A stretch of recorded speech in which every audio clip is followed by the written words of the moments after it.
I believe that the smartest thing you can do in life is something you enjoy. Unfortunately, I feel little other than self-loathing most of the time, so I had to get creative in my search for serotonin. No, not that creative. But in the endless hours of rotting in front of YouTube videos, I began to feel a terrible thought form. Truly, a unique situation for me. See, I fell feet first into the challenge running rabbit hole, and I really don't plan on crawling out. Now, it might be no surprise to any of you that I am a little inspired by a certain Destiny-playing challenge-running video maker.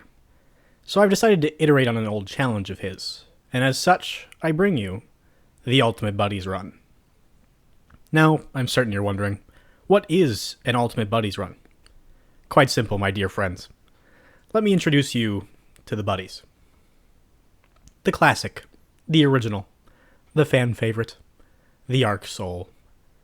The newcomer, the young gun, the new kid on the block, the Hellion. Old reliable, an old friend, rounding out the light buddies, the Void Soul. One of the buddies of all time, a staple in the Crucible if you're really bad, and our favorite stationary son, the Stasis Turret.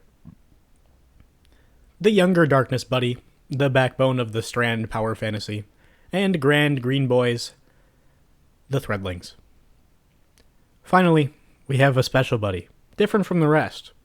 Singing out a song of flame, we have the Flame Wisp. A buddies run has a very simple rule set. Use the buddies to deal damage, and nothing else. The goal of an ultimate buddies run is to mix as many buddies as possible, to do as much damage as possible. To simplify this, and clear up some small confusions, there is another rule to worry about. Or not worry about, because it's not really a... I'd like to introduce you to the reps rule, aka the reasonable exception for puzzle solving. I'm instituting this because the Witch Queen DLC likes its puzzles, and the buddies function on a simple principle. Target an enemy and fire. This, of course, is a problem for solving the puzzles, because they are not enemies. Occasionally you can line it up right and get a crystal or two destroyed before you kill everything in the room and you're left with an unsolved puzzle and no way to solve it. Because of this, Reps is designed to ensure that we can still progress while only doing damage to enemies via buddies. Essentially, it just means we can use a weapon for the sole purpose of breaking environmental barriers or solving puzzles, like the deep sight puzzles that come up later. So, beforehand, let's do a bit of build crafting. There is a limit to how many buddies we will be able to summon at once during the run, mostly due to how the systems in Destiny work when you're trying to craft a build. Take for example the typical 3.0 subclasses. In most, you'll only be able to summon one type of buddy. Let's take Void for example. To create and utilize your buddy, you'll need to equip the Child of the Old Gods aspect, and then cast your Rift, and then damage an enemy to deploy it. The vast majority of subclasses are like this, offering you only one way to spawn a buddy. Notable exceptions are, of course, Solar and Strand. In Solar, the Flame Wisp is tied to the brand new Song of Flame super, so when you activate your super, you can cast the Flame Wisps, while Hellion Aspect allows you to create the Hellion upon using your class ability. Song of Flame also, conveniently, charges your class ability faster, so you can keep Hellion up longer while your super is up active. Strand, on the other hand, has the Threadling Grenade, a quick source of Threadling spawning, while the Weaver's Call aspect allows you to summon Threadlings when you cast your Rift. Of course, there are a number of exotics for the Warlock class that allow for more than buddy spawning than the usual methods. Osmiomancy Gloves give you an additional charge for your Cold Snap Grenades, allowing double the Stasis Turrets, as any Crucible Warlock might be able to tell you. Also in the glove slot is the Getaway Artist Gloves, which allow you to consume your Arc Grenades for a supercharged version of the Arc Soul. And then there's the Briar Binds, which allow you to pick up and redeploy your Void Soul in combat. So, up until recently, the best we would be able to do as a solo player is summoning two of the same type of buddy. However, the latest DLC, the Final Shape, has changed that by introducing us to the Prismatic subclass. Using Prismatic, we have access to 5 out of the 6 buddies. Only the Void Soul is locked away from us due to that aspect not being available on Prismatic. Rather, Feed the Void is the Void aspect available. However, the best we can usually do is to only access 3 of the buddies at any given point, while 4 is technically possible. But what do I mean by that? I'll show you the build and explain. In this build, we have, at any given moment, access to 3 of the buddies at once. The aspects of Hellion and Weaver's Call both allow us to summon a buddy upon using our class ability. So when I Phoenix Dive, per se, both a Hellion and Threadlings are summoned. In the final build, I took advantage of the Getaway Artist gloves, turning my quickly charged Arc Grenade into a supercharged Arc Soul. So, in typical play, these 3 buddies are the ones that will be available. However, when I cast the Song of Flame Super, which I did use through the entire run, I had access to the Flame Wisps, but doing this does replace my Arc Grenade, so we cannot summon it while we're in the Super, once again leaving us with only 3 buddies available. However, through good timing, you can summon all 4. In this order, you must convert your Arc Soul, cast your Super, Phoenix Dive, and throw a Flame Wisp. This state is the best way to have 4 of the buddies available at once. However, in my testing, I did discover that Getaway Artists and the Bleak Watcher aspect interact in a way that causes both an Arc Soul and Stasis Turret to spawn. So you can technically use that method for 4 buddies as well, but it'll limit the number you have available in your Super. However, there must always be a buddy missing out. For the weapons of this build, we utilized an often overlooked perk for our sword, that being Energy Transfer. Using this, blocking damage allows us to quickly recharge our class energy, allowing for more Threadlings, more Phoenix Dives for healing, and more Hellion uptime. Along with that, I actually used the Edge of Intent. I know, strange, but as I showcased in my melee-only run, glaives, in fact, passively charge their energy when they're held. So, I used the Edge of Intent for the extra healing turret, allowing us to unlock that 7th secret buddy. Timed properly, we can in fact have 5 buddies on the field at once. The reason I didn't discuss the healing turret as a buddy is because they don't do any damage, but I did want them to feel welcome on the team. And I do desperately need the healing to take on the legendary Witch Queen campaign. Speaking of which, let's get to the run, shall we? Every good Witch Queen run starts with the Arrival mission, mostly because it's the first mission. Because it's the first mission, we don't see a lot of major issues. Instead, it's all about understanding and learning how to use the build.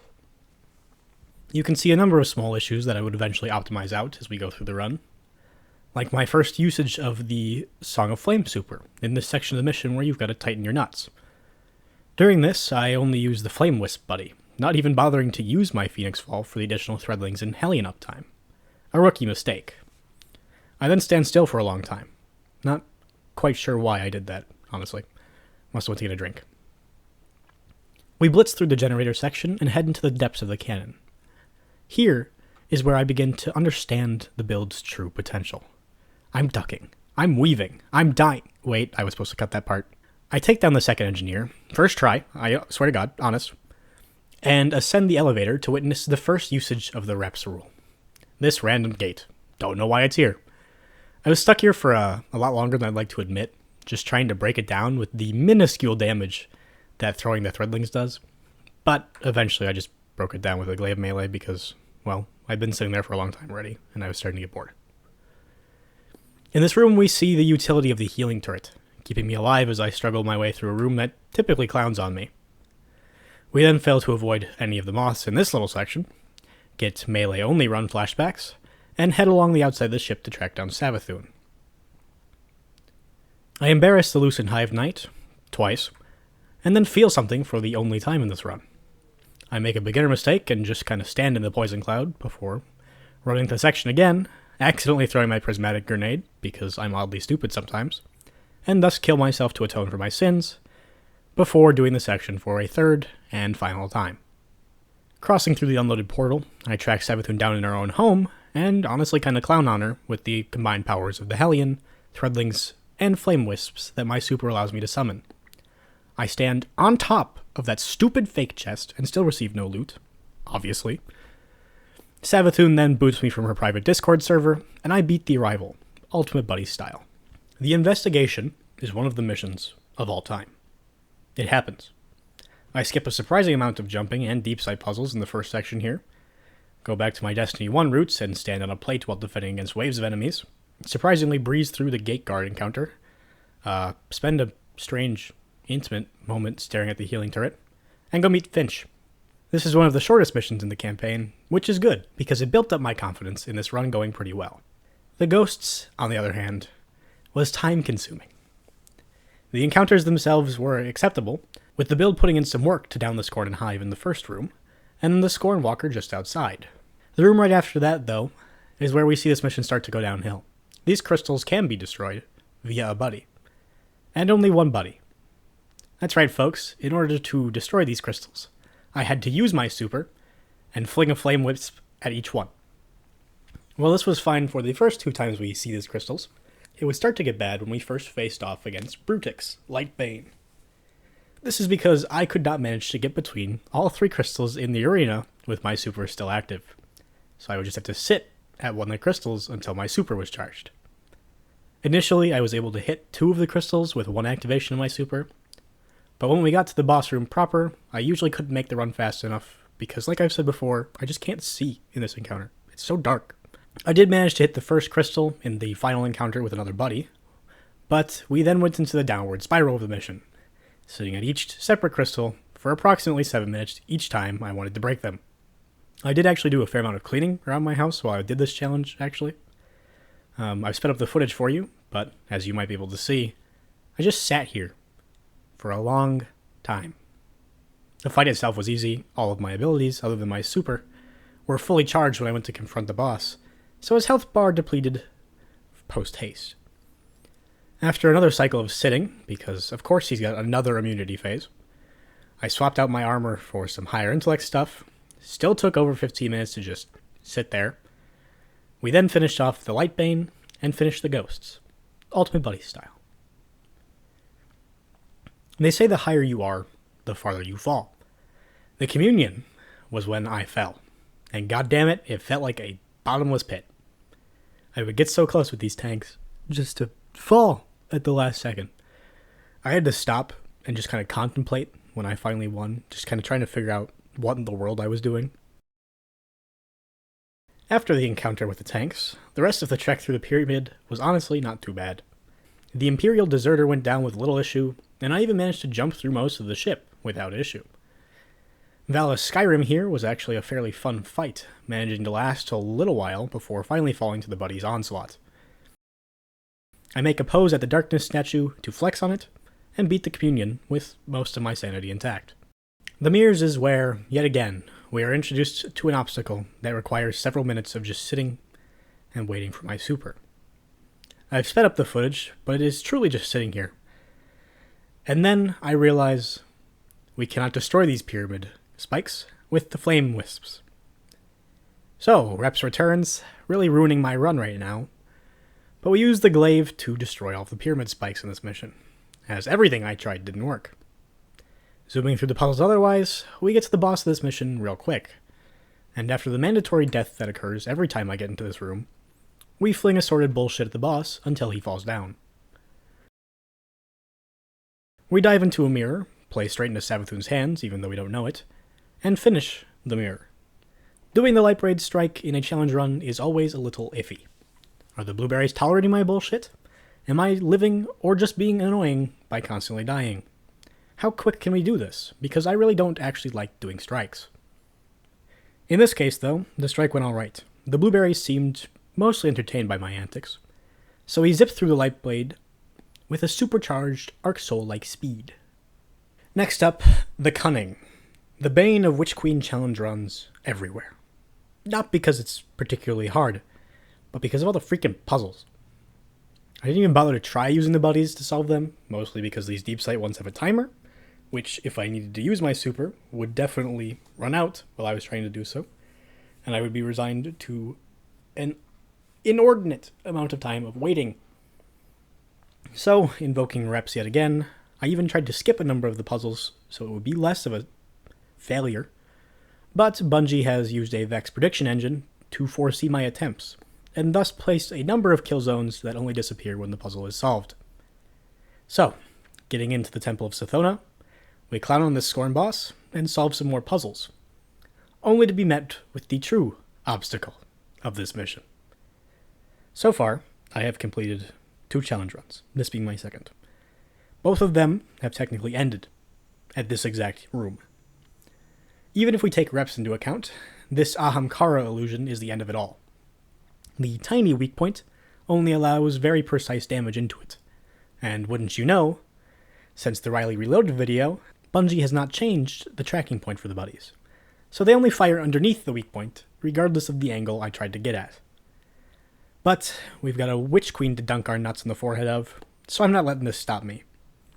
After the Ahamkara illusion mysteriously disappears for some reason, I make my escape, but not before managing to fall prey to the most dangerous enemy Bungie has ever put into Destiny. Their physics engine. What? What did I even hit? On take 2, I pretend that I'm playing Crazy Taxi, and weave through the Scorn pedestrians to finally finish the cunning. Not Ultimate Buddy style.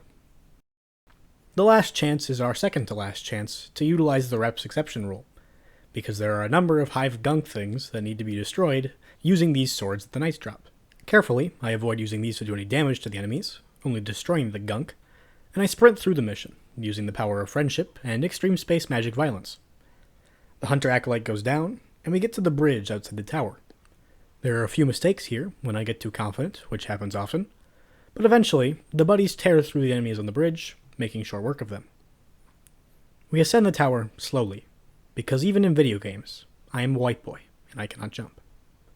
Before coming face to face with Savathun's right hand. I'm not going to lie to you. This might be the easiest run of this fight I've ever done. Usually I have a lot of trouble with this, but with most of my damage options being tied to my healing class ability, I do a surprisingly good job of staying alive. The same could not be said for Savathun's right hand, as the wizard goes down with barely a fight, and I beat the last chance mission. So, it has come down to this. The final showdown between myself and Savathun. Mano-y-mano. Man to weird hive god. As well as every single minion that she can convince to throw themselves in between me and her. But, we mount an attack on her stronghold, with the dirty hacker Ikora spamming supers like this is a private Crucible match with the regen rate turned to max. I do the weird mirror puzzle, calling on the god of reps to allow these crystals to mysteriously explode, before clowning on the hive wizard. I take a quick breather because the weird mirror puzzle took half an hour by itself, before sprinting past any enemies that I can find, in an effort to take Savathun down to beat town. She gets the better of me once, her light-bearing minions turning my cranium into an upside-down dome, gets the better of me again when I beat her, by freezing me in place, just like with that stupid chest, before I run down a bridge just coincidentally long enough for Ghost to have a monologue that I ignore, like usual. She starts to take us a little seriously. We start to gaslight her. Or is it ungaslight her because the witness was gaslighting? I don't know. Don't care. She kicks us out, we beat her up a little bit, gaslight her again, and get kicked out of her private Discord server for the final time. I decide to do things a little differently, not going the time-tested route of keeping myself at Threadcutter ×2, but going the whole distance instead for that extra damage. With Threadcutter ×3, the buddies ripped through the hive god of cunning and lies, shocking, searing, and stranding up a storm. We regain Threadcutter ×3 when it runs out, and make a final push to turn the hive god of cunning and lies into the hive god of shitting and dies. I show my opponent the traditional victory dance of my people, and I beat the Lich Queen Legendary Campaign, Ultimate Buddy style. So, thanks for watching. If you've enjoyed, feel free to stick around for more, or leave a recommendation in the comments. I've got a nice list of challenges I'm building up, and I'd love to hear some of your thoughts.